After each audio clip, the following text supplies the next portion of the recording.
Students, today we will discuss the R and S system of nomenclature. हम थोड़ा सा brief में इसको करेंगे, बाकी आपको इसकी प्रैक्टिस खुद से करनी होगी. जितनी ज़्यादा आप प्रैक्टिस करोगे उतना ही ज़्यादा आपको आएंगे ये.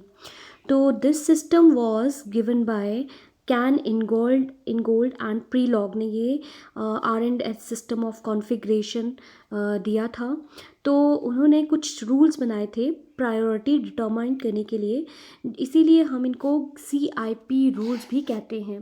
प्रायोरिटी डिटरमाइन करते हैं हम of the atoms and groups which are attach to the chiral centre. हम जितने भी हमारे पास कायरल सेंटर के अराउंड एटम्स या ग्रुप्स अटैच होते हैं, हम उनको उनकी प्रायोरिटी डिसाइड करते हैं. सबसे पहली स्टेप हमारा ये होता है. तो आपको पता ही होगा कि सबसे पहली प्रायोरिटी हम देखते हैं on the basis of atomic number.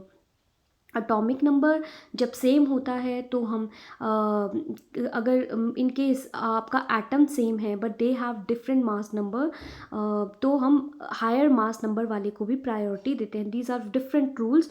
तो ये आपने रिवाइज करने हैं कि कौन से ये CIP रूल्स होते हैं. हम कुछ एक एग्जांपल्स कर लेते हैं इसके. R and S.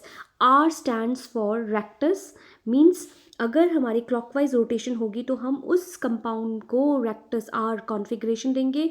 S stands for sinister, means अगर उस कंपाउंड में एंटी क्लॉकवाइज रोटेशन हो रही है तो उसको हम S कॉन्फ़िगरेशन देते हैं. तो सबसे पहले हम एग्जांपल ले लेते हैं 2-ब्रोमो-ब्यूटेन का, और यहाँ पर हमने ड्रॉ किया है पर्सपेक्टिव फार्मूला बनाया है, जिसमें हम एक ग्रुप को अटैच करते हैं by a wedge which is towards the observer, means this group is towards the observer, and one atom या group is attached by a hash line, means this atom is away from the observer, and two groups or atoms are attached by vertical lines, means these two atoms या groups they are on the plane of the paper, वो plane of the paper में है. तो ये इस तरह से हमारा एक कार्बन बन गया and it is chiral carbon atom. अब हमने इसके अराउंड कॉन्फ़िगरेशन डिटरमाइन करनी है, तो सबसे पहले हम क्या करेंगे, प्रायोरिटी डिसाइड करेंगे. तो यहाँ पर क्लियर दिख रहा है कि bromine, out of bromine carbon and hydrogen, bromine has the highest atomic number, so it will get the priority 1. इसके बाद आता है हमारे पास नेक्स्ट कार्बन आते हैं, बट यहाँ पर कार्बन के साथ 3 हाइड्रोजन्स अटैच्ड है और यहाँ पर इस कार्बन के साथ 2 हाइड्रोजन और एक कार्बन अटैच्ड है. तो इसको हम प्रायोरिटी देंगे. Ethyl group will get priority over methyl group, so second priority will be given to this ethyl group, and then methyl gets third priority, और उसके बाद hydrogen get the last priority और fourth priority. इस तरह से first step हमारा complete हो गया ऑफ डिटरमाइनिंग द प्रायोरिटीज़. अब हमने हमेशा देखना है कि हमारा जो ग्रुप है ऑफ द लोएस्ट प्रायोरिटी और atom of the lowest priority should always be away from the observer. Away कब होगा वो, जब वो हैश लाइन पे अटैच्ड है.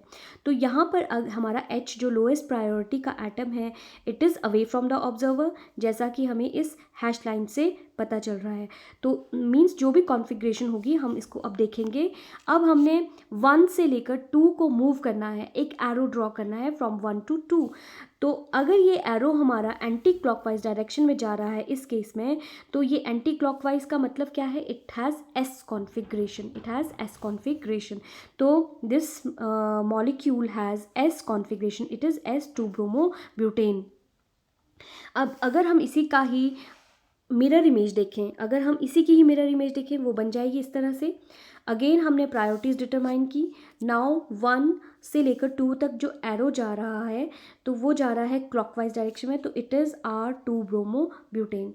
तो 2 इनेंशियोमर्स जो हैं 2-ब्रोमो-ब्यूटेन के इनेंशियोमर्स हैं, एक मॉलिक्यूल और दूसरा उसकी mirror image. Both are stereoisomers, they differ only in their special arrangements. एक S कॉन्फ़िगरेशन का है और तो दूसरा R कॉन्फ़िगरेशन का है. अब हमने देखना है अगर इन केस हमारा जो एटम या ग्रुप है of lowest priority, if that atom और group is not attached by a hash line, means अगर वो अवे फ्रॉम द ऑब्जर्वर नहीं है, उस केस में क्या होगा, क्या करेंगे हम. अब यहाँ पर हमने एक एग्जाम्पल लिया है. इसमें कायरल कार्बन एटम के अराउंड OH है, H है, मिथाइल है, इथाइल ग्रुप है. अब इसको अगर हम प्रायोरिटी दें तो फर्स्ट प्रायोरिटी OH को आएगी, सेकंड प्रायोरिटी इथाइल ग्रुप को आएगी, थर्ड प्रायोरिटी मिथाइल ग्रुप को आएगी and fourth priority hydrogen atom को आएगी. But the atom of lowest priority is attached by a wedge से अटैच है, ये तो आपकी तरफ को पॉइंट कर रहा है.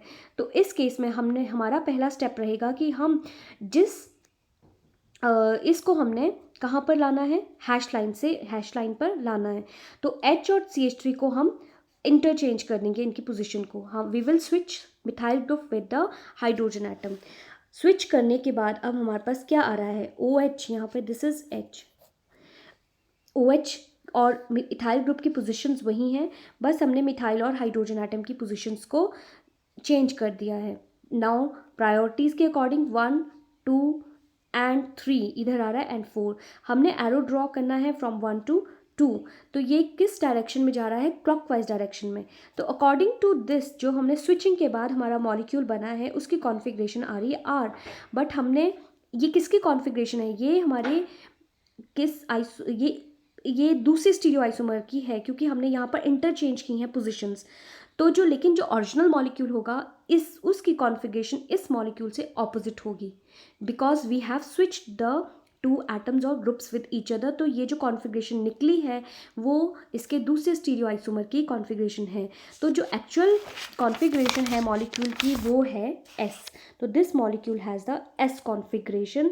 तो ये कैसे बनेगा, जब हमारा group of the lowest priority is attached by a wedge, then we will switch it with the hash line.